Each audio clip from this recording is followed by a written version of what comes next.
हरि ओम।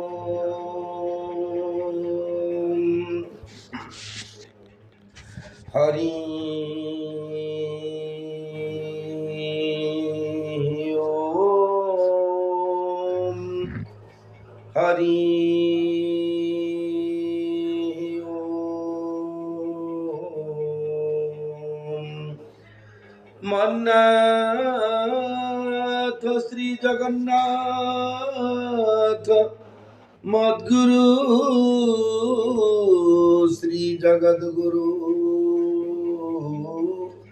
मदात्मा सर्वभूतात्मा तस्मै श्री गुरवे नमः। वक्रतुंड महाकाय सूर्यकोटि समप्रभ निर्विघ्न कुरु मे देव सर्वकार्येषु सर्वदा। जा कुंदेन्दु तुषार हार धवला जा श्वेत पद्मासना जा वीणा वरदंड मंडित करा जा शुक्ला वस्त्रान्विता जा ब्रह्माच्युत शंकर प्रभृतिभि हृदय सदा वंदिता सा मां पातु सरस्वती भगवती निःशेषजड्यापहा। ओम पार्थाय प्रतिबोधितां भगवता नारायणेन स्वयं व्यासेन ग्रथितां पुराणमुनिनां मध्ये महाभारतम् अद्वैतामृतवर्षिणि भगवती अष्टादशाध्यायिनी मम्मत्वामनुसन्दधामि भगवद्गीते भवद्देशिणम्। नमस्तुते व्यास विशाल बुद्धे फुल्लारविन्दाय तवत्रनेत्र जेन त्वया भारत तैल पुण्य प्रज्वलितो ज्ञानमय प्रदीपः प्रपन्न पारिजाताय तोत्र वेत्रेकपाणये ज्ञानमुद्राय कृष्णाय गीतामृतदुहे नमः। वसुदेव सुतं देवं कंसचाणूरमर्दनं देवकी परमानन्दं कृष्णं वन्दे जगद्गुरुं। भीष्मं द्रोणतटा जयद्रथजला गान्धारनीलोत्पला शल्यग्राहवती कृपेण महनी कर्णेन वेलाकुला अस्वस्थामा विकर्ण घोरमकरा दुर्योधनावर्तिनी सोतीर्णा खलु पाण्डवैरणनदी कैवर्तकः केशवः पाराशर्यवचः सरोजममलं गीतार्थो गन्धोत्कटं नानाख्यानकं केसरं हरिकथा सम्बोधना बोधितं लोके सज्जन षट्पदैरः पेपीयमानं मुदा भूयात् भारत पंकजं कलिमलं प्रध्वंसिनः श्रेयसे मूकं करोति वाचालं पङ्गुं लङ्घयते गिरिं यत्कृपातमहं वन्दे परमानन्दमाधवं शान्ताकारं भुजगशयनं पद्मनाभं सुरेशं विश्वाधारं गगनसदृशं मेघवर्णं सुमङ्गं लक्ष्मीकान्तं कमलनयनं योगिर्विद्यानगम्यं वन्दे विष्णुं भवभयहरं सर्वलोकैकनाथं जं ब्रह्मा वरुणेन्द्र रुद्रमरुता स्तुन्वन्ति दिव्यैस्तवैः वेदैः साङ्गपदक्रमोपनिषदि गायन्ति जं सामगाः ध्यानावस्थित तद्गतेन मनसा पश्यन्ति जं योगिनो यस्यान्तरविदो सुरासुरगणा देवाय तस्मै नमः। गीता शास्त्रमिदं पुण्यं जः पठति प्रयतो पुमान् विष्णो पदमवाप्नोति भयशोकादिवर्जितः। गीताध्ययनशीलस्य प्राणायामपरस्य च नैव सन्ति पापानि पूर्वजन्मकृतानि च। मलनिर्मोचनं पुंसा जलस्नान दिने दिने सकृद्गीताम्बसि स्नानं संसारमलनाशनं।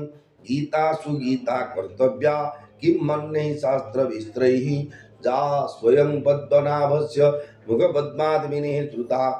भारतामृत सर्वस्वं विष्णुवक्त्राद्विने श्रुतं गीता गंगोदकं विद्वा पुनर्जन्म न विद्यते सर्वोपनिषदो गावो दुग्धा गोपालनन्दनः पार्थवत्स सुधीर्भोक्ता दुग्धं गीतामृतं मत् एक शास्त्रं देवकी पुत्र गीत मेक देव देवकी पुत्र एव एक मंत्र तस्य नामानि जानि कर्माप्येकं तस्य देवस्य सेवा चतुर्भुजो जगन्नाथः कंठशोभित कौस्तुभः पद्मनाभ वेदगर्भ चंद्र सूर्य विलोचनः जगन्नाथ लोकनाथ नीलाद्रिषु परो हरिः हृदीनबन्धुर्दया सिन्धु कृपालुर्जनरक्षकः सौराष्ट्रे सोमनाथं च श्रीशैले मल्लिकार्जुनम् उज्जयिन्यां महाकालं ओंकारं ममलेश्वरं परल्यां वैद्यनाथं जडाकिन्यां भीमाशंकरं सेतुबन्धेतु रामेशं नागेशं दारुकावने वाराणस्यां तु विश्वेशं त्र्यम्बकं गौतमी तटे हिमालये तु ते केदारं कृष्णेश्वर च शिवालये हिमालये तु केदारं कृष्णेश्वर च शिवालये एतानिर्ज्योतिर्लिङ्गानि सायं प्रातः पठेन्नरः सप्तजन्मं कृतं पापं स्मरणेन विनश्यति नमः शिवाय नमः शिवाय। मोर प्रिय भाई और भौणी माने पवित्र पुरुषोत्तम क्षेत्र श्रीक्षेत्र बा पुरी धाम श्रवण कर पवित्र श्रीमद भगवद गीता जहाँकि जोगेश्वर भगवान श्रीकृष्ण भगवान मुख निःसृत वाणी अर्जुन प्रति थिला सारा मानव मानकर आत्मकल्याण आत्मोद्धार सकाशे ये बाणी बंचार तरीका दिव्य जीवन डिवाइन लाइफ आत्मोद्धार सहित आनंदर सहित ये धरा पृष्ठ आम जिते दिन रहा आनंदर सहित दिव्यर सहित परमात्मा प्राप्ति उद्देश्य निजक पवित्र करी पवित्र मन पवित्र तन मन वचन कर्म तीन जगह आम पवित्रता आसबार अच्छी किमिति आसो ना भगवान नाम रूप गुण दाम आश्रय कले भगवान को कृपा आम भगवत कृपा प्राप्ति हवा ताले आसतु ताले प्रभु क्षेत्राधिपति प्रभु श्री बड़ ठाकुर भगवान प्रभु श्री जगन्नाथ महाप्रभु माँ सुभद्रा और सुदर्शन भगवान श्री चरण तले अनंत कोटि प्रणाम जणाइबा सहित समस्त देवदेवी मानक एवं साधु सन्यासी ब्राह्मण वैष्णव जति सन्यासी लघुजन गुरुजन भक्तवृंद जड़ ठुचेतन एवं जिते सेवायत भाई और भौणी मान अच्छा समस्त श्री चरण तले अनंत कोटि प्रणाम जनाई आरंभ करुच्ची प्रभुंर यही बाणी को जे पूर्व समय आपण मैंने कर्मयोगे श्रवण करते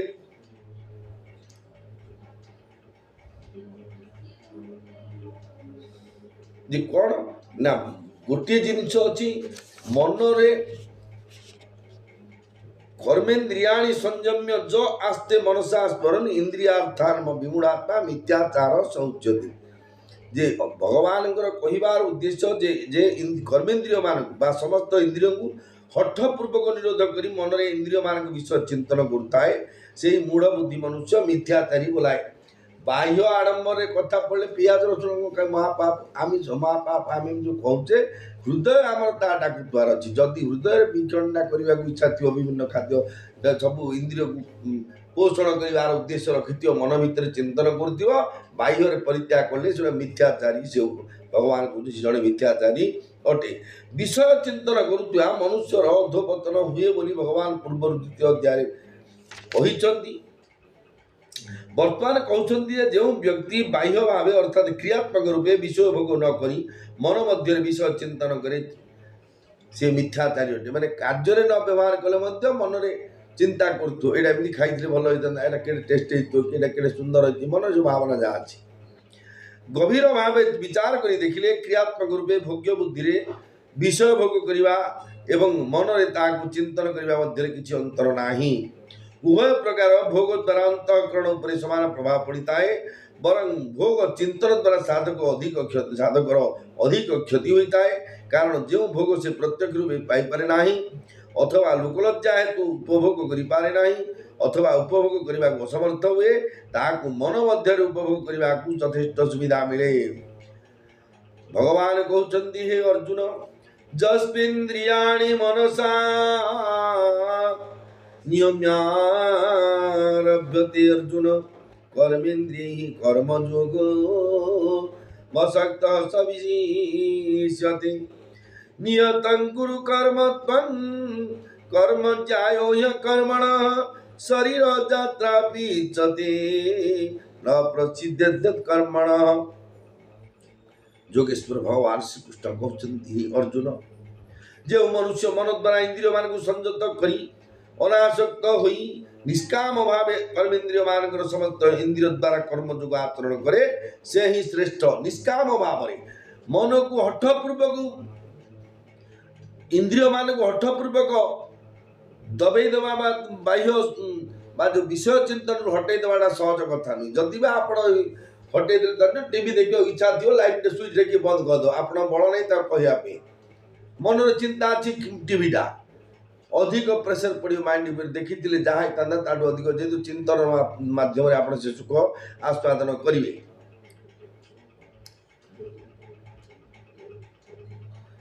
फल इच्छा और आसक्ति परित्याग करी फलर इच्छा यहाँ मत मिलू आसक्ति यहाँ मत अच्छी मुझे ना खाऊ तरकारी भल बाग शाग जूस फूस रही सब आसक्ति खाद्य तो खाइब जीवार क्षुधा निवारण कि जहाँ जो कलरिंग कराया मिसेब से पक हूँ आसक्ति प्रति ये आसक्ति फल था आसक्ति परित्याग करी अन्य मान मंगल उद्देश्य कर्म संपादन करुवा कर्मयोगी ज्ञानयोगी ठार श्रेष्ठ।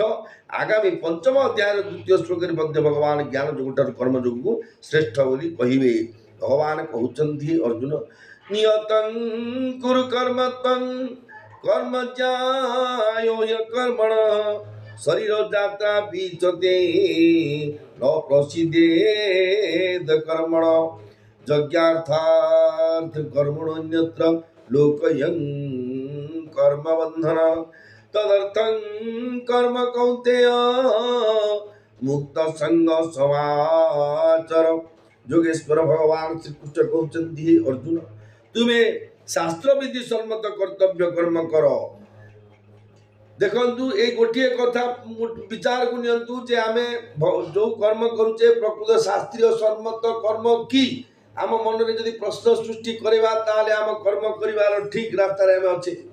शास्त्र लिखा है भिन्न आम पालन करी भिन्न से फल फलटा जो फल माइनस मार्किंग हवाटा आम क्षतिकारक हो कारण शास्त्र विरुद्ध कर्म करवा सरकार विरुद्ध छिड़ेम्बा विरुद्ध आचरण करवा गवर्नमेंट गाइडलाइन विरुद्ध करवा ये अधोपतन कारण।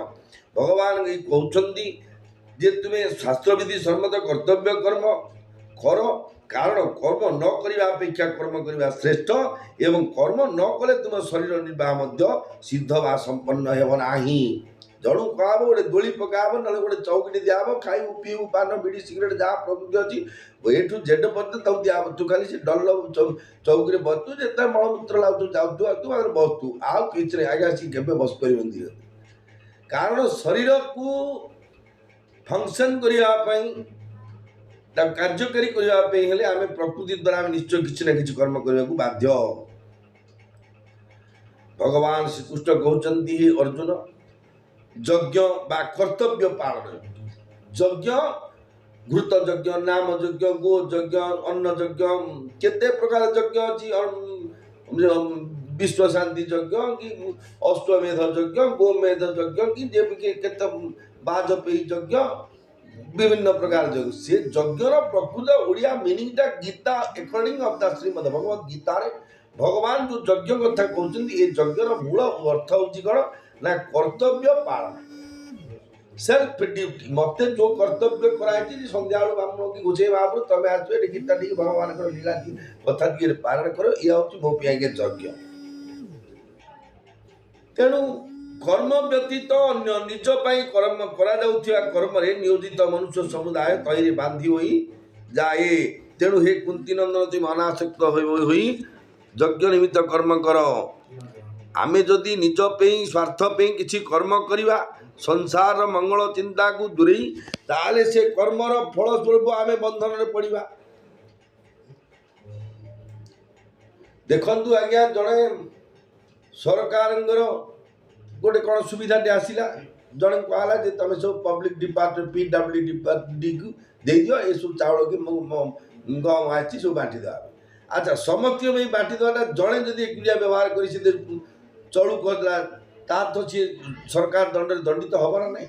ଯେହେତୁ ଭଗବାନଙ୍କର କହିବାର ଉଦ୍ଦେଶ୍ୟ ହେଉଛି କ'ଣ, ଆମେ ଅନ୍ୟର ହିତ ପାଇଁ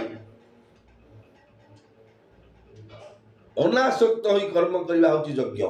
ଆସକ୍ତ ନ ହେଇକି ଯେ ମତେ ଏଇଟା ଏମିତି କଲେ 5 ଜଣ ଭଲ ବୋଲି ବୁଝିଲା କି ତାଙ୍କର ବଡ଼ ପରୋପକାରୀ ଲୋକ ଏମିତି କିଏ ନ ବୋଲୁ।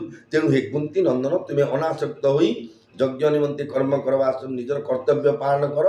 କାରଣ କର୍ତ୍ତବ୍ୟ ପାଳନ ନ କଲେ ତମେ ଯଦି ଆଉ ନିଜ ସ୍ୱାର୍ଥ ପାଇଁ କିଛି କର୍ମ କଲ ତାପରେ ବା ଅନ୍ୟ କିଛି କର୍ମ କଲ ତାହେଲେ ସେ ବନ୍ଧନ କାରକ ହେଇଯିବ।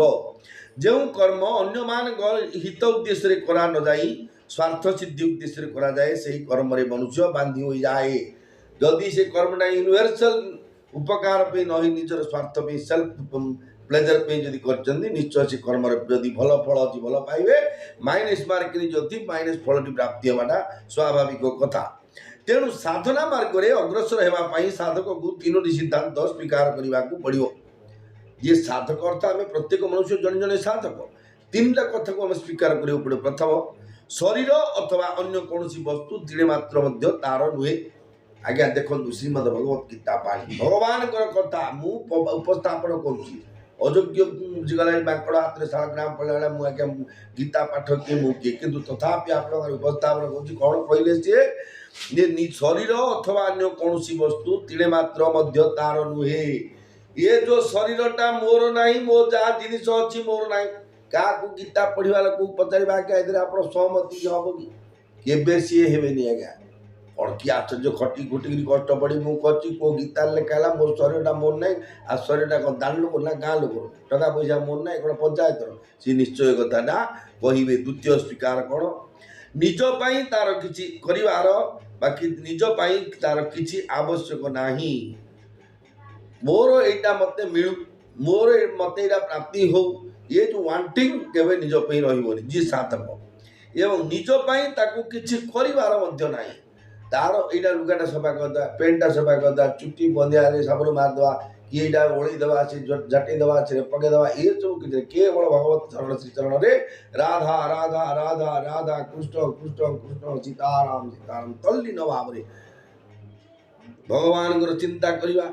ତେଣୁ ଭଗବାନ କହୁଛନ୍ତି ଯେ ପ୍ରଥମ ସିଦ୍ଧାନ୍ତଟି ସ୍ୱୀକାର କଲେ ଦ୍ୱିତୀୟଟିକୁ ସ୍ୱୀକାର କରିବା ସହଜ ଏବଂ ଦ୍ୱିତୀୟଟି ସ୍ୱୀକାର କଲେ ତୃତୀୟର ସ୍ୱୀକାର କରିବା ତା ପକ୍ଷେ ଆହୁରି ସହଜ ହୋଇଯିବ। ଭଗବାନ ଶ୍ରୀକୃଷ୍ଣ କହୁଛନ୍ତି ହେ ଅର୍ଜୁନ, ସହଯଜ୍ଞା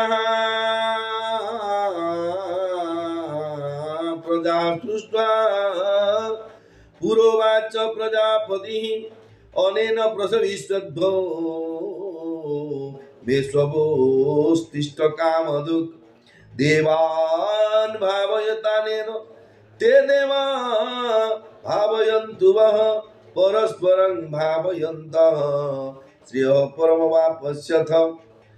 जोगेश्वर भगवान श्रीकृष्णଙ୍କର ବାଣୀ ଆଜ୍ଞା ଦେଖନ୍ତୁ କେଡ଼େ ସୁନ୍ଦର କଥା କହୁଛନ୍ତି। ହେ ଅର୍ଜୁନ, ଯେ ସୃଷ୍ଟି ଆରମ୍ଭରେ ପ୍ରଜାପତି ବ୍ରହ୍ମା କର୍ତ୍ତବ୍ୟ କର୍ମ ବିଧାନ ସହ ପ୍ରଜାମାନଙ୍କୁ ବା ମନୁଷ୍ୟ ଆଦିଙ୍କୁ ସର୍ଜନା କରି ସେମାନଙ୍କୁ ପ୍ରଧାନତଃ ମନୁଷ୍ୟମାନଙ୍କୁ କହିଲେ ଯେ ତୁମେମାନେ ଏହି କର୍ତ୍ତବ୍ୟ ଦ୍ୱାରା ସମସ୍ତଙ୍କୁ ବର୍ଦ୍ଧନ କର ଏବଂ ଏହି କର୍ତ୍ତବ୍ୟ କର୍ମ ରୂପୀ ଯଜ୍ଞ ତୁମ ପାଇଁ କର୍ତ୍ତବ୍ୟ ପାଳନର ଆବଶ୍ୟକ ସାମଗ୍ରୀ ପ୍ରଦାନକାରୀ ହେଉ।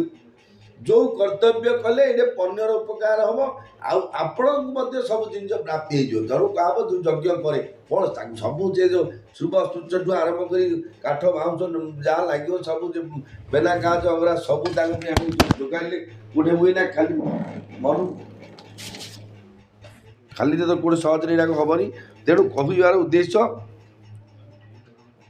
ଭଗବାନଙ୍କର ନିର୍ଦ୍ଦେଶ ଅଛି ମନୁଷ୍ୟମାନଙ୍କ ପ୍ରତି ଯେ ତୁମେମାନେ ନିଜର କର୍ତ୍ତବ୍ୟ ଦ୍ୱାରା ସମସ୍ତଙ୍କୁ ବର୍ଦ୍ଧନ କର ଏବଂ ଏହି କର୍ତ୍ତବ୍ୟ କର୍ମ ରୂପୀ ଯଜ୍ଞ ତୁମ ପାଇଁ କର୍ତ୍ତବ୍ୟ ପାଳନର ଆବଶ୍ୟକ ସାମଗ୍ରୀ ପ୍ରଦାନକାରୀ ହେବ। ଯେଉଁ କର୍ତ୍ତବ୍ୟ ପାଳନ କରିବା ପାଇଁ ଆମେ ବଞ୍ଚିବା ପାଇଁ ଯେମିତି ୱାଣ୍ଟିଂ ଅଛି, ଖାଦ୍ୟ ପାଣି ବସ୍ତ୍ର ବାସଗୃହ ସବୁ ଯେମିତି ଲୋଡ଼ା ପଡ଼ୁଛି, ସେମିତି ଯଦି ଆମେ ଯଜ୍ଞ କରିବା ଖାଲି ଓମ୍ ତମ୍ ନମୋ ଭଗବତେ ବାସୁଦେବାୟ ଗୋଟେ ସୁରୁପଟେ ଘିଅ ଆଣିକି କେଉଁଠୁ ଆଣି କେତେ ପକେଇବା ଆଜ୍ଞା କେଉଁଠି କେତେ ଘିଅ ଯେଉଁ ଯଜ୍ଞ କଥା ଯଜ୍ଞ ହେଉଛି କର୍ତ୍ତବ୍ୟ କର୍ମ କରେ। ନିଜ କର୍ତ୍ତବ୍ୟ କର୍ମ ଦ୍ୱାରା ତୁମେମାନେ ଦେବତାମାନଙ୍କୁ ଉନ୍ନତ କର ଏବଂ ଦେବଗଣ ସେମାନଙ୍କ କର୍ତ୍ତବ୍ୟ ଦ୍ୱାରା ତୁମମାନଙ୍କୁ ଉନ୍ନତ କରନ୍ତୁ। ଏହିଭଳି ପରସ୍ପରଙ୍କର ଉନ୍ନତି କରି ତୁମ୍ଭେମାନେ ପରମ କଲ୍ୟାଣ ପ୍ରାପ୍ତ ହେବ। ଭଗବାନଙ୍କର କହିବା ଉଦ୍ଦେଶ୍ୟ ହେଉଛି ଯଜ୍ଞ କର୍ମ ଦ୍ୱାରା 33 କୋଟି ଦେବତା ଅଛନ୍ତି। ସବୁ କାହାର କୋଉଟା ଆଜ୍ଞା ଡିପାର୍ଟମେଣ୍ଟ ସରକାରୀ ଚାକିରିଆ ମାନଙ୍କୁ ଯୋଉଟେ ଗଭର୍ଣ୍ଣମେଣ୍ଟର ଯେଉଁ ସର୍ଭେଣ୍ଟ ଅଛନ୍ତି କେତେ ପ୍ରକାର କୋଉଟେ ଅଛନ୍ତି ଆଶାକର୍ମୀ ଅଙ୍ଗନବାଡ଼ିଠୁ ଆରମ୍ଭ କରି ଜେଟିପିଠୁ ଆରମ୍ଭ କରି ହୋମଗାର୍ଡ଼ ଆରମ୍ଭ ଡିଜିଡିଏ ଯେମିତି ଆମ୍ବାସେଡର ପଦ ପୋଷ୍ଟ ଅଛି ସେମିତି ଭଗବାନଙ୍କ ସୃଷ୍ଟିରେ ବିଭିନ୍ନ ପୋଷ୍ଟ ଭଗବାନ କରିଛନ୍ତି ପୁରା ଯେଉଁମାନେ କି 33 କୋଟି ଦେବତା କିଏ finance department Mahalakshmi, foods department Mahalakshmi ଏବଂ ୱାଟର ଡିପାର୍ଟମେଣ୍ଟ ହେଉଛି ବରୁଣଙ୍କର, ଯାହାକି ଏୟାର ଡିପାର୍ଟମେଣ୍ଟ ପବନ ଦେବତାଙ୍କର, ଏମିତି ସବୁ ଯେଉଁ ଦେବତାମାନେ ଅଛନ୍ତି ତାଙ୍କୁ ଯଦି ତାଙ୍କର ଆମ କର୍ତ୍ତବ୍ୟ ଦ୍ୱାରା ତାଙ୍କୁ ପରିପୃଷ୍ଟ କରିବା ତାହେଲେ ଅକ୍ସିଜେନର ଅଭାବ ହେବନି। ବରଂ ବାୟୁର୍ ଧନଂ ସୂର୍ଯ୍ୟ ଧନଂ ଧନଂ ବରୁଣଂ ଧନମସ୍ମିନା ବୈନତେୟଂ ସୋମ ପିବତୁ ବୃତ୍ର।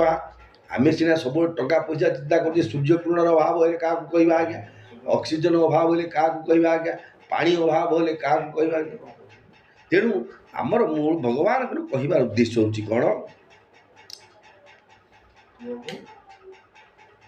ସ୍ୱକର୍ତ୍ତବ୍ୟ ପାଳନ କଲେ ଅର୍ଥାତ୍ ଅନ୍ୟମାନଙ୍କ ହିତ ଉଦ୍ଦେଶ୍ୟରେ କର୍ମ ନିଷ୍କାମ ଭାବରେ କର୍ମ ସମ୍ପାଦନ କଲେ ନିଜର ହିତ ହେବା ସହିତ ବା ନିଜର ହିତ ହେବା ସଙ୍ଗେ ସଙ୍ଗେ ସକଳ ପ୍ରାଣୀଙ୍କର ମଧ୍ୟ ହିତ ସାଧିତ ହୁଏ। ଆମେ ଗୋଟେ ଭଲ କର୍ମଟେ ପର ପାଇଁ କଲେ ମଧ୍ୟ ସେ ଭଲ କର୍ମର ପ୍ରାକ୍ଟିସ୍ ବା ଭଲ କର୍ମର ପ୍ରେରଣା ଭଲ କର୍ମର ଚିନ୍ତନ ଦ୍ୱାରା ଆମେ ନିଜକୁ ନିଜେ ଭଲ ଆସ୍ତେ ଆସ୍ତେ ହେଇଯିବା ଆଜ୍ଞା। ଅପରପକ୍ଷେ ସ୍ୱକର୍ତ୍ତବ୍ୟ ପାଳନ ନ କଲେ ନିଜର ତଥା ସକଳ ପ୍ରାଣୀଙ୍କର ଅହିତ ହୁଏ। ଅନ୍ୟ ପକ୍ଷରେ ଯଦି ନିଜର କର୍ତ୍ତବ୍ୟ ପାଳନ କରିବା ତାହେଲେ ନିଜ ସକଳ ପ୍ରାଣୀ ନିଜର ତଥା ସକଳ ପ୍ରାଣୀଙ୍କର ଅହିତ କେମିତି ହେଉଛି ଦେଖନ୍ତୁ ଆଜ୍ଞା। ଫୁଲବାଣୀରୁ ଗୋଟେ 5 ବସ୍ଟେ ବାହାରୁଛି ଆଜ୍ଞା, ଧନ୍ୟ ଶ୍ରୀ ଟ୍ରାଭେଲ୍ସରୁ ଆସୁଥିଲେ ଆଜ୍ଞା ଭୋର 5:40 ଶୀତ ଦିନ। ଯେଉଁ ଡ୍ରାଇଭର ଭାଇ କଣ୍ଡକ୍ଟର ଭାଇ ଏବଂ ଯେଉଁ ହେଲ୍ପର ଭାଇ ଅଛନ୍ତି ସେ ଡ୍ୟୁଟି କରୁଛନ୍ତି। ଇଏ ଯେଉଁ ରାତି 4ଟାରୁ ଫୁଲବାଣୀ ଜିଲ୍ଲା ଆଜ୍ଞା ଯେଉଁ 8 ଡିଗ୍ରୀ 6 ଡିଗ୍ରୀ ସେଲସିୟସ୍ ଥିବ ସେଇଥିରେ ଗାଧେଇ ପାଧେଇକି ତାଙ୍କେ କର୍ତ୍ତବ୍ୟ ଦୃଷ୍ଟିରୁ ଷ୍ଟେରିଂ ଧରିକି ଧୂପ ଗାଡ଼ି ଯୋଡ଼େ ମାରି ସୁଟ୍ର ସେ ବିଡ଼ି ଖଣ୍ଡେ ଟାଣନ୍ତୁ କି ସିଗାରେଟ୍ ଟାଣନ୍ତୁ କି ସୁଟ୍ର ପିନ୍ଧୁ ନିଆଁ ଟିକେ ପୁଇଁକି ମଧ୍ୟ ଷ୍ଟେରିଂ ଉପରେ ବସି ପଡ଼ିବାର ଅଛି ତାଙ୍କ କର୍ତ୍ତବ୍ୟ ଦୃଷ୍ଟିରୁ। ଯଦି ସିଏ ତାଙ୍କର ଡ୍ରାଇଭର ଭାଇ ତାଙ୍କର କର୍ତ୍ତବ୍ୟ କଲେନି କି ହେଲ୍ପର ଭାଇ ତାଙ୍କ କର୍ତ୍ତବ୍ୟ କଲେନି କି କଣ୍ଡକ୍ଟର ଭାଇ ତାଙ୍କ କର୍ତ୍ତବ୍ୟ ନ କଲେ ଅନ୍ୟମାନେ ଡିପିଟେଡ଼ ହେଇଯିବେ। କାରଣ ସମସ୍ତେ ଯିଏ ଟିକେଟ୍ କାଟିଥିବ ନାହିଁ ମୁଁ 5ରୁ ଶ୍ରୀରେ ଯାଉଛି ଗଲେ କାଲି ଆମ ଫ୍ଲାଇଟ୍ ଯିବାର ଅଛି ଏତିକି ପହଞ୍ଚିବ ସେ ବ୍ରହ୍ମପୁରରେ ପହଞ୍ଚିବ ବ୍ରହ୍ମପୁର ଭୁବନେଶ୍ୱର ଯିବି ସବୁ ଯେଉଁ ଲୋକ ଡିପେଣ୍ଡ କରିଥିବେ ସେ ଗାଡ଼ିକି ସେ ସମସ୍ତେ ଡିପିଟେଡ଼ ହେଇଯିବେ। ତେଣୁ ଏ ସଂସାର ଭିତରେ ବାଣୀ ବା କର୍ତ୍ତବ୍ୟ କର୍ମର ଯିଏ ଯେଉଁ ଡ୍ୟୁଟିରେ ଅଛି ସେ ଡ୍ୟୁଟିଟା ତା ପାଇଁ ମହାନ ହେବା ଆବଶ୍ୟକ। ହଁ ଏଇଟା ଗୋଟେ କି କାମ ତୁ ନ କଲେ ହେଇଯାଉନି ରହିଯାଉଛି ଏମିତି କାହାର କୌଣସି କର୍ମକୁ ଛୋଟ କେବେ ଭାବିବାକୁ ହେବ ନାହିଁ। ମାନବ ଶରୀର କେବଳ ଆତ୍ମୋଦ୍ଧାର କରିବା ଉଦ୍ଦେଶ୍ୟରେ ମିଳିଛି। ଯେଉଁ ଆମର ଆତ୍ମାଟା ଆଜି ମନୁଷ୍ୟ ଶରୀର ଭିତରେ ଅଛି ବା ମନୁଷ୍ୟ ଶରୀର ପ୍ରାପ୍ତି ହେଇଛି ତଥାପି ପୁନରପି ଜନ୍ମମ୍ ପୁନରପି ମରଣମ୍ ପୁନରପି ଜନନୀ ଜଠରେ ଶୟନମ୍। ଆମେ ଏ ଜନ୍ମରେ ଯଦି ଆତ୍ମାକୁ ଉଦ୍ଧାର ନ କରି ଯିବା ତାହେଲେ ଆଉଥରେ ଆଉ ଗୋଟେ ଶରୀର ପ୍ରାପ୍ତି ଆଉଥରେ ଧରା ପୃଷ୍ଠକୁ ଆସିବ। ଆଉଥରେ ସେ ବନ୍ଧନ ସେଇ ଦୁଃଖ old age disease death and birth ଜନ୍ମ ମୃତ୍ୟୁ ଦ୍ୱାରା ବ୍ୟାଧି ତା ସହିତ ଆହାର ନିଦ୍ରା ଭୟ ମୈଥୁନ ଏ ଚାରିଟାରେ ସେ ଆସକ୍ତ ହେଇ ଆଉଥରେ ବରବାଦ ହେବାଟା ସ୍ୱାଭାବିକ କଥା। ତେଣୁ ଭଗବାନ କହୁଛନ୍ତି ଯେ ତେଣୁ ଆତ୍ମୋଦ୍ଧାର ପାଇଁ ସ୍ୱତନ୍ତ୍ର ରୂପେ କୌଣସି ନୂତନ କାର୍ଯ୍ୟ କରିବାର ଆବଶ୍ୟକତା ନାହିଁ। ବରଂ ବ୍ୟକ୍ତି ଯେଉଁ କାର୍ଯ୍ୟ କରୁଛି ତାହାକୁ କେବଳ ଫଳେଚ୍ଛା ଓ ଆସକ୍ତି ତ୍ୟାଗ କରି ଅନ୍ୟମାନଙ୍କ ମଙ୍ଗଳ ଉଦ୍ଦେଶ୍ୟରେ କରୁ ଏତିକିରେ ତାର ଆତ୍ମୋଦ୍ଧାର ହେଇଯିବ। ଜଣେ ପୁଣ୍ୟକର୍ମ କରିପାରୁନି ଆଜ୍ଞା ଅସୁବିଧା କିଛି ନାହିଁ, ଆପଣ ପାପ କର୍ମ ନ କରନ୍ତୁ। ଜଣେ ଦାନ ଦେଇପାରୁନି ଅଭାବରୁ କାହାର ଦାନ ଆଜ୍ଞା ବୁଡ଼ାନ୍ତୁନି ଆଜ୍ଞା, ଆପଣ ସ୍ୱତଃ ଭଲ କର୍ମ। ସେମିତି ଭଗବାନ କହୁଛନ୍ତି କ'ଣ ଯେ ଯେଉଁ କାର୍ଯ୍ୟ କରିବାର ଆବଶ୍ୟକତା ନାହିଁ କେଉଁ କାର୍ଯ୍ୟ ନା ଏକ୍ସଟ୍ରା ଆତ୍ମୋଦ୍ଧାର ପାଇଁ କର୍ମ କରିବାର ଆବଶ୍ୟକତା ଆମର ନାହିଁ। କାରଣ ଯେଉଁ କର୍ମ କରୁଛେ ସେ କର୍ମ ପ୍ରତି କର୍ମର ଫଳ ଇଚ୍ଛା ବା ଫଳେଚ୍ଛା এইটা আমরা আবশ্যক নাই। আসক্তি এইটা এমনি ହେଇଥିଲେ ସେମିତି ହେଇଥାନ୍ତା ନେଗେଟିଭ ସେନ୍ସ ଚିନ୍ତା ତାହା ମଧ୍ୟରେ ନାହିଁ। ତାହେଲେ ନିଶ୍ଚୟ ଅନ୍ୟ ଏସବୁ ଫଳେଚ୍ଛା ଆସକ୍ତି ତ୍ୟାଗ କରି ଅନ୍ୟମାନଙ୍କ ମଙ୍ଗଳ ଉଦ୍ଦେଶ୍ୟରେ କର୍ମ କଲେ ଏତିକିରେ ମନୁଷ୍ୟର ଆତ୍ମୋଦ୍ଧାର ହୋଇଯିବ। ଭଗବାନ କହୁଛନ୍ତି ହେ ଅର୍ଜୁନ ଇଷ୍ଟାନ ଭୋଗାନ ହି ବୋ ଦେବା ଦାସ୍ୟନ୍ତି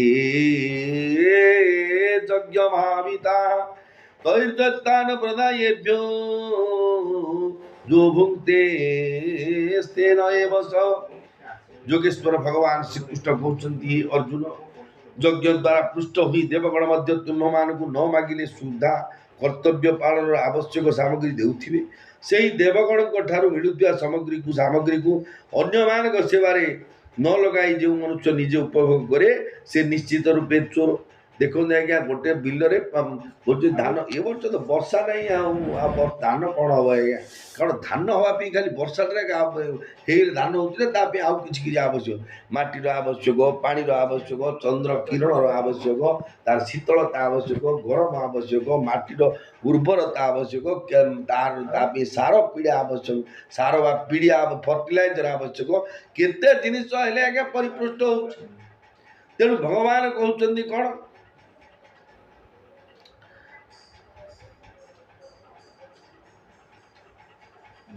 ଯେ ଦେବତା ମାନଙ୍କୁ ପରିପୃଷ୍ଟ କରିବାକୁ ପଡ଼ିବ ଯଜ୍ଞ ଦ୍ୱାରା। ଆମର ଏ ଶରୀର ପାଞ୍ଚ ଭୌତିକ ସୃଷ୍ଟିର ଏକ କ୍ଷୁଦ୍ରତମ ଅଂଶ। ପୃଥିବୀଟାରେ ମାଟି, ଆକାଶଟା ହେଉଛି ଖୋଲାଟା ଶୂନ୍ୟ, ପାଣି ତରଳ ପଦାର୍ଥ, ଅଗ୍ନି ଦୈହିକ ପଦାର୍ଥ, ମାଟି, ପାଣି, ପବନ, ନିଆଁ, ଆକାଶ, ଇଏ ଯେଉଁ ପବନ, ଇଏ ପାଞ୍ଚ ଯାକ ତତ୍ଵର ଛୋଟିଆ ମୂର୍ତ୍ତିଟିଏ। ଆମେ ଦୁର୍ଗା ମେଢ଼ କହିଲେ ଗଣେଶ ମୂର୍ତ୍ତି ଦେଖିବା କିଏ ଓ ତାଙ୍କର 45 ଫୁଟ ଦୁର୍ଗା ମୂର୍ତ୍ତି, ତାଙ୍କର 58 ଫୁଟ, କିନ୍ତୁ ଆମର ସେମିତି ଭଗବାନଙ୍କର କହିବାକୁ ଉଦ୍ଦେଶ୍ୟ ହେଉଛି କ'ଣ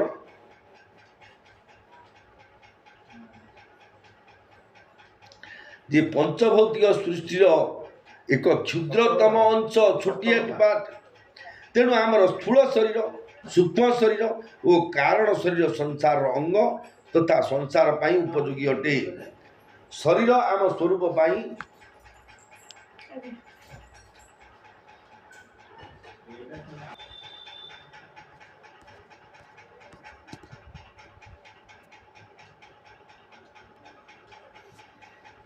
ଯଜ୍ଞ ଦ୍ୱାରା ପୁଷ୍ଟ ହୋଇ ଦେବଗଣ ମଧ୍ୟ ତୁମ୍ଭମାନଙ୍କୁ ନ ମାଗିଲେ ସୁଦ୍ଧା କର୍ତ୍ତବ୍ୟ ପାଳନର ଆବଶ୍ୟକ ସାମଗ୍ରୀ ଦେଉଥିବେ। ସେହି ଦେବଗଣଙ୍କ ଠାରୁ ମିଳିଥିବା ସାମଗ୍ରୀକୁ ଅନ୍ୟମାନଙ୍କ ସେବାରେ ନ ଲଗାଇ ଯେଉଁ ମନୁଷ୍ୟ ନିଜେ ଉପଭୋଗ କରେ ସେ ନିଶ୍ଚିତ ରୂପେ ଚୋର। ଯୋଗେଶ୍ୱର ଭଗବାନ ଶ୍ରୀକୃଷ୍ଣ କହୁଛନ୍ତି ହେ ଅର୍ଜୁନ, ଆମର ଏ ଶରୀର ପାଞ୍ଚ ଭୌତିକ ସୃଷ୍ଟିର ଏକ କ୍ଷୁଦ୍ରତମ ଅଂଶ। ତେଣୁ ଆମର ସ୍ଥୂଳ ଶରୀର, ସୂକ୍ଷ୍ମ ଶରୀର ଓ କାରଣ ଶରୀର ସଂସାର ଅଙ୍ଗ ତଥା ସଂସାର ପାଇଁ ଉପଯୋଗ ଅଟେ। ଯୋଗେଶ୍ୱର ଭଗବାନ ଶ୍ରୀକୃଷ୍ଣ କହୁଛନ୍ତି କ'ଣ ନେ ଶରୀରକୁ ଅନ୍ୟମାନଙ୍କ ସେବାରେ ବିନିଯୋଗ କରିବା ହିଁ ତାର ସଦୁପଯୋଗ ଅଟେ। ଇଏ ଯେଉଁ ଆମେ ପାର୍ଥିବ ଶରୀର ପାଇଛେ ପଞ୍ଚଭୌତିକ ଶରୀରଟାର ଆର କର୍ତ୍ତବ୍ୟ କ'ଣ? ଆମେ ଖାଲି ଫ୍ୟାନ୍ ଲଗେଇ ବସିବା, ଆମେ ଖାଲି ଭଲ ମନ୍ଦ ଖାଇବା, ଆମେ ଲୋକକୁ ଲଗେଇ କାହିଁ ଗୋଟା ବା ଚିପି ଦେଇଠି କାହିଁ ତେଲଟା ଟିକେ ଘଷି ଦେଇଠି ଆମେ ଯେଉଁ କରୁଛେ ଆମେ ଅନ୍ୟ ପାଇଁ ମଧ୍ୟ ସେମିତି କର୍ତ୍ତବ୍ୟ କର୍ମ କରିବାକୁ ଅନ୍ୟ ପାଇଁ କର୍ମ କରିବାକୁ ପଡ଼ିବ। ଯଦି ଆମ ସ୍ୱାର୍ଥ ପାଇଁ ଆମେ ଯଦି ଅନ୍ୟର ହିତର ପାଇଁ ନ କରି ନିଜ ପାଇଁ କରିବା ତାହେଲେ ନିଶ୍ଚୟ ପାପର ଭାଗୀ ହୋଇଯିବାଟା ସ୍ୱାଭାବିକ କଥା। ଯେଉଁ ବ୍ୟକ୍ତି ସଂସାରରୁ ପ୍ରାପ୍ତ ଦ୍ରବ୍ୟକୁ ପରସ୍ପର ମଧ୍ୟରେ ନ ବାଣ୍ଟି ଅର୍ଥାତ୍ ଦୁଃଖୀ ରୋଗୀକୁ ନ ଦେଇ କେବଳ ନିଜେ ଉପଭୋଗ କରେ ସେ ଚୋର ଅଟେ। ଚୋରକୁ ଯେଉଁ ଦଣ୍ଡ ମିଳିଥାଏ ସେ ବ୍ୟକ୍ତି ସେହି ଦଣ୍ଡ ପାଇବାର ଯୋଗ୍ୟ। କୃପଣ ଲୋକକୁ ଆମ ଉଦ୍ଦେଶ୍ୟ ଆଜ୍ଞା କାହାକୁ ନ ଦେଇକିରି ଯିଏ ରଖେ ସିଏ ଗୋଟେ ଆଜ୍ଞା ଚୋର। ଚୋରକୁ ଯେଉଁ ଦଣ୍ଡ ମିଳୁଛି, କୃପଣ ଲୋକ ଯଦି କାହାକୁ ନ ଦେଇ ଖାଲି ମୋ ତା ନାଁରେ ATM, ତା ନାଁରେ ପାସବୁକ୍, ତା ନାଁରେ ଥାକ ଥାକ କରି ଖାଲି ଅଙ୍କ ଉପରେ ଅଙ୍କ ବଢ଼େଇ ନେଉଥିବ ବୋଲେ ଆଜ୍ଞା ସିଏ ନିଶ୍ଚୟ ଦିନେ ଦିନେ ଚୋର ଦଣ୍ଡରେ ଦଣ୍ଡିତ ହେବାଟା ସ୍ୱାଭାବିକ କଥା। କାରଣ ଇଏ ସଂସାରକୁ ଆସିଲା ବେଳକୁ କିଏ କିଛି ଆଣିନି। ଯଦି କାହାକୁ କୌଣସି ନେତାମାନଙ୍କୁ ପଚାରିବେ ଆଜ୍ଞା ଆପଣଙ୍କ ସମ୍ପତ୍ତି ଲିଷ୍ଟ ବୋଲେ ତାଙ୍କେ ସତେ ଜନ୍ମ ବେଳୁ ସାଥିରେ ଆଣିଲା ଭଳିଆ ଲିଷ୍ଟଟା ବତେଇଦେବେ। ଏ ସଂସାରରେ ଯାହା ଆମେ ପାଇଛେ ସଂସାରରୁ ପାଇଛେ, ଯାହା ଆମେ ହରେଇବା ସଂସାରରେ ହରେଇବା, ଯାହା ଦେବା ମଧ୍ୟ ସଂସାରରେ ଦେଇଦେବା। ଯୋଗେଶ୍ୱର ଭଗବାନ ଶ୍ରୀକୃଷ୍ଣ କହୁଛନ୍ତି ହେ ଅର୍ଜୁନ, ଯଜ୍ଞ ଶିଷ୍ଟାସୀନ ସନ୍ତୋ ମୁଚ୍ୟନ୍ତି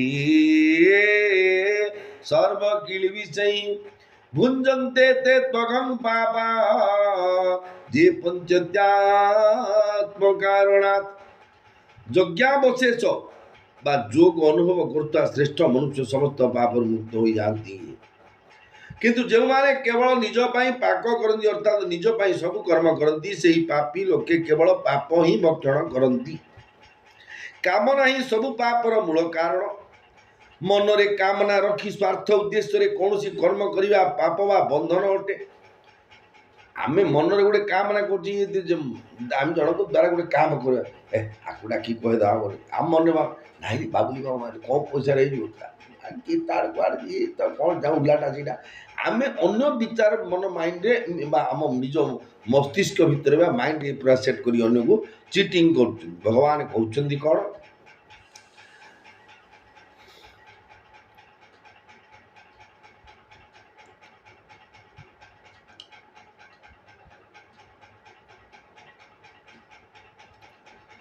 मनरे कामना रखी स्वार्थ उद्देश्य कौन सी कर्म करने पाप वा बंधन अटे।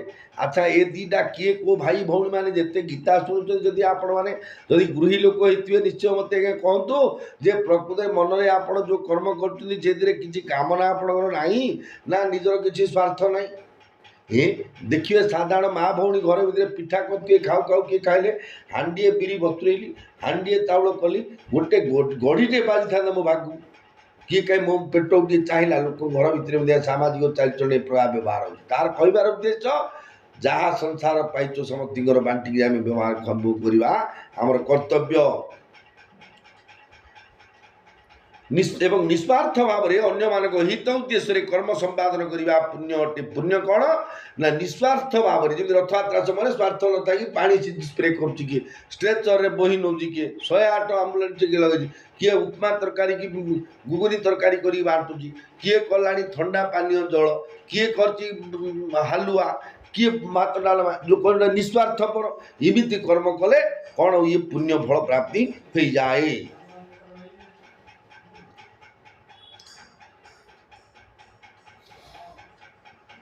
पापर फल दुख एवं पुण्यर फल सुख।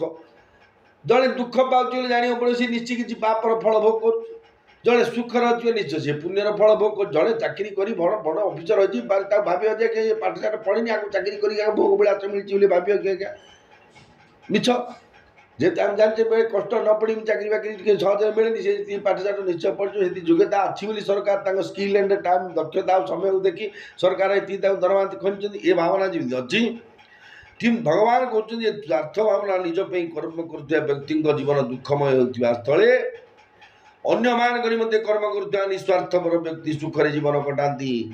जो माने निज स्वार्थ पे सदा सर्वदा तत्पर आज्ञा से माने सदा सर्वदा दुखी कारण सदा सर्वदा वांटी सी करदो ये दे दो सी दे दो जे देवी बोलवाटा जदि मनरे न जागृत होती दौ बोली जदि जागृत होती दुखी वाड़ा मु देवी न भाविकी मत किए दौ जदि विचार जो दिन पर्यंत आम मन अच्छी आम दुखी हवाटा स्वाभाविक कथा कारण ये दुनिया किए क्या दब आज्ञा बिना स्वार्थ चा कपटा 5 टंका 4 टंका 80 ना आज्ञा चा कपटे 20 पैसा 30 टका केतना मिले सी कहूँ आ बिना कारण स्वार्थ किए क्या कौन दब आज्ञा तेणु भगवान कहते कौन अन्नात् भवन्ति भूतानि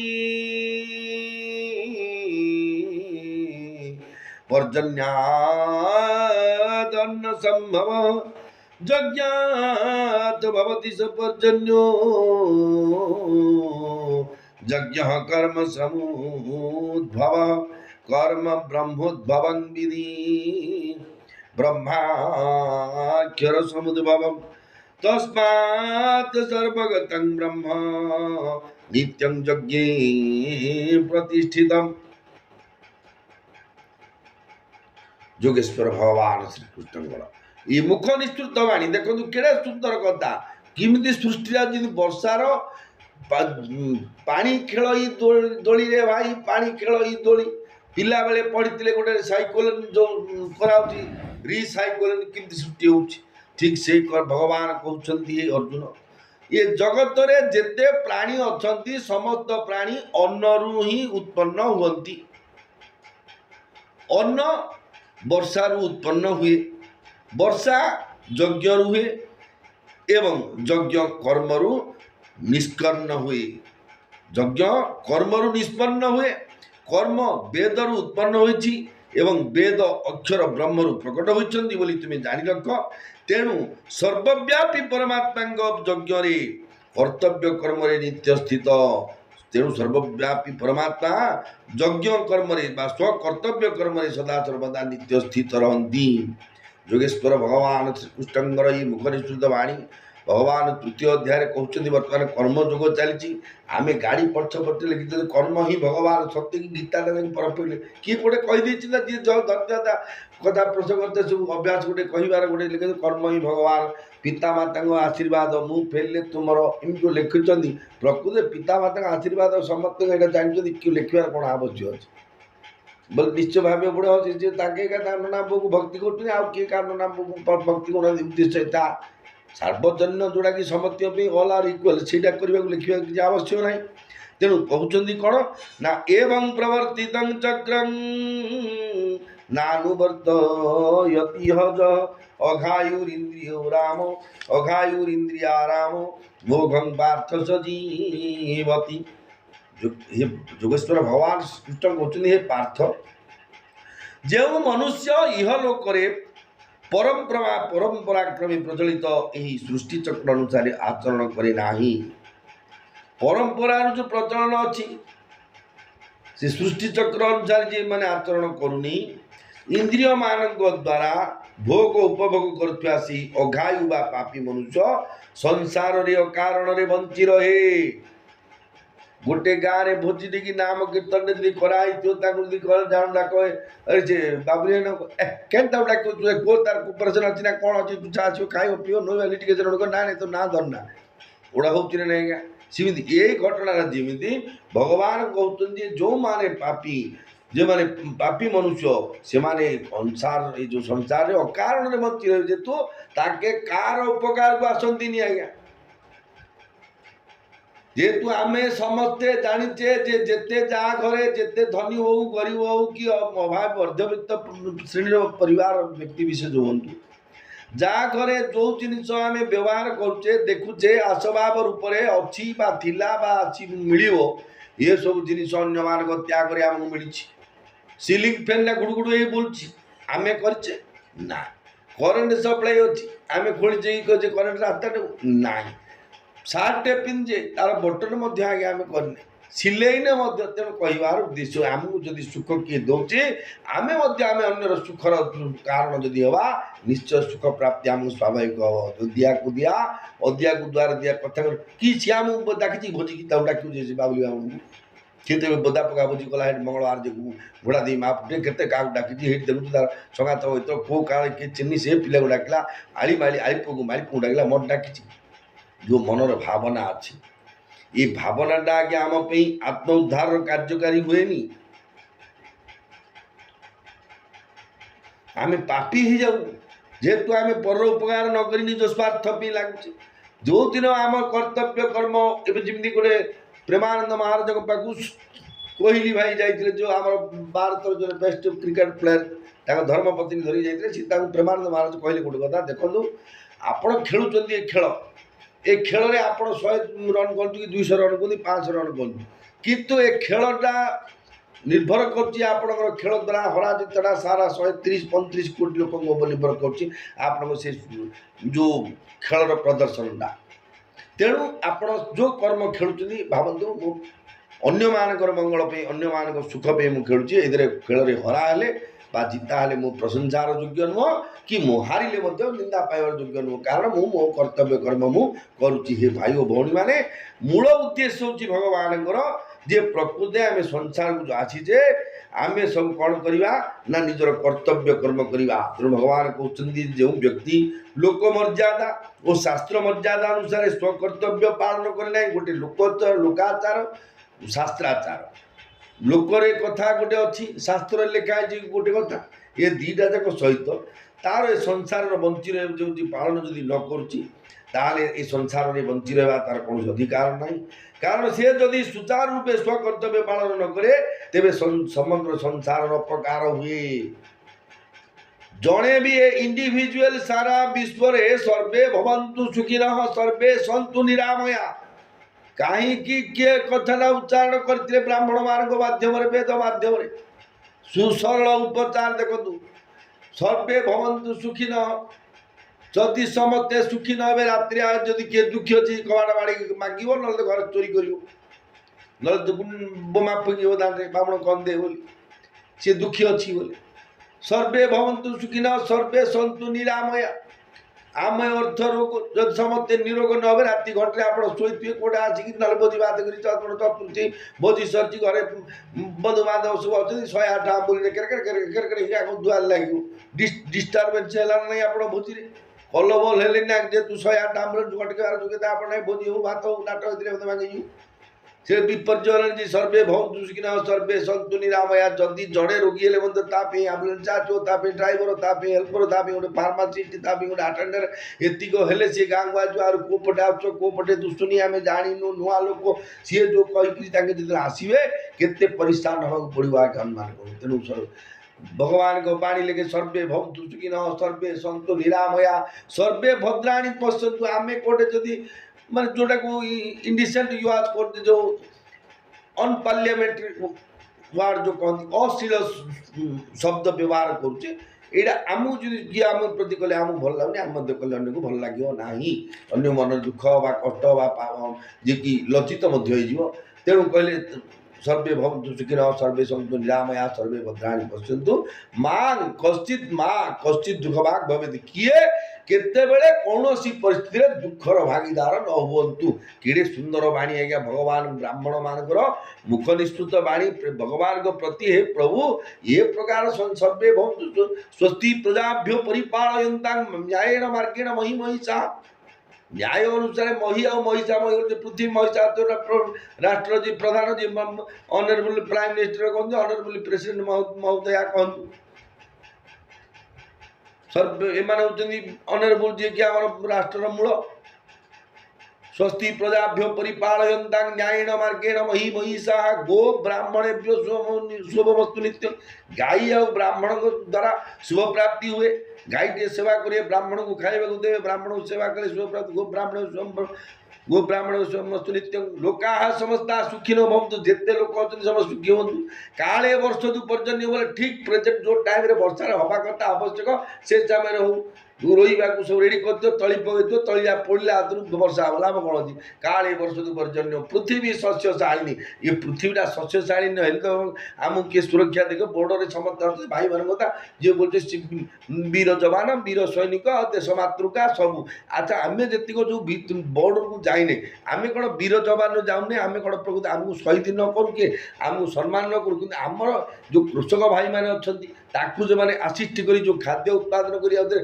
ट्रांसपोर्टिंग करी इडी सेडी नहीं जो परचेज कर बिकुच द्वार मुहर पदे से आज्ञा जन जन आज्ञा देश सेवक आज्ञा ना क्या खाया मिलना सब बोले मोर से मुझे दुकान करी ट्रक ट्रक दी दिन कि 4 दिन ट्रक जहाँ बंद है कि हल तार हो जाऊँ संसारटा से आम से खाद्य पदार्थ तो पहुँचला किए जो मिलिट्री बॉर्डर क्या आम जगिव हेल्ले से जो सर्वे भवन्तु सुखिन सर्वे सन्तु निरामया सर्वे भद्राणि पश्यन्तु मा कश्चित् दुःख भाग् भवेत् असतोमा सद्गमय तमसोमा ज्योतिर्गमय जो मैंने असत पथर अच्छा से सत्पथ होती तमसोमा ज्योतिर्गमय तमस प्राप्त माने अंधारिक तामसिक प्रकृति अच्छे सत्मार्ग कर तमसोमा ज्योतिर्गमय अंधार जी अच्छे आलोक जी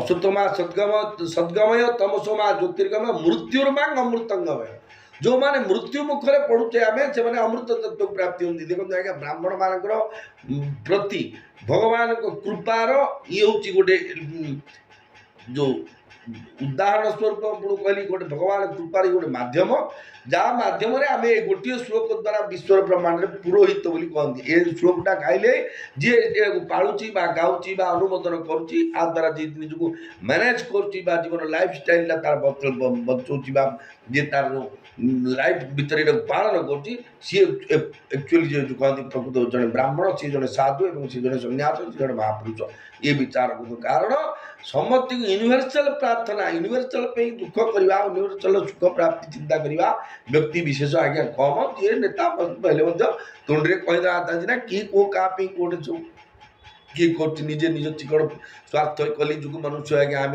स्वार्थर जड़ित होते त्याग कर आम जन्म जन्मांतर जो संस्कार था आम प्रेमानंद महाराज परी चिदानंद महाराज परी शिवानंद परी रामकृष्ण परमहंस परी विवेकानंद भाया होता चैतन्य ठाकुर जगन्नाथ दास महाप्रभु कि बलराम दास महाप्रभु कि पंचसखा भितर आम कौन होता दासिया बाबू की बंधु महांती रघुवर गीत कि क्या भाया आम होता कौन हेल्ले आम लिस्ट गाए आम तो किसी ना तेणु आम कर्तव्य हो केवल राम नाम सत्य भगवान नाम टाक सत्य निष्पिकार कर सदा सर्वदा मुखरे हरि राम राधे राधे कृष्ण राधे कृष्ण हे श्री राम आहे नारायण हे दीनबंधु आहे दईतारी इमिति आम हृदय सब आतुर हम भगवान को देखापी पाइबापी भगवत साक्षात्कार हाँपाई एवं मुखरे जिहे जिहारे जिभे पीवस्वामृत मेत देव गोविंद दामोदर माधव जीवा मध्यम गोविंद दामोदर नाम उच्चारण करवा जीवन निश्चय आम सार्थक हो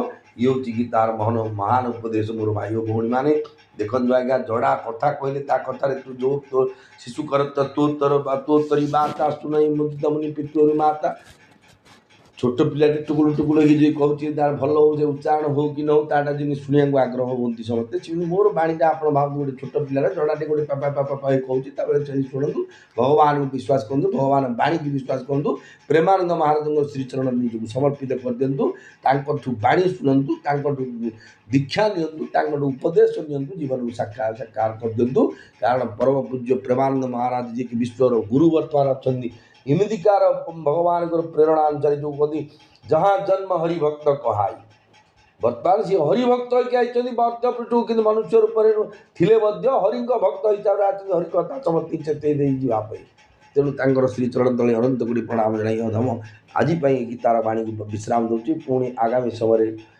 आपण आगे निश्चय किसी वक्तव्य रखी जहाँ भगवान निर्देश अनुसार से समय विदाय नौ जय जगन्नाथ।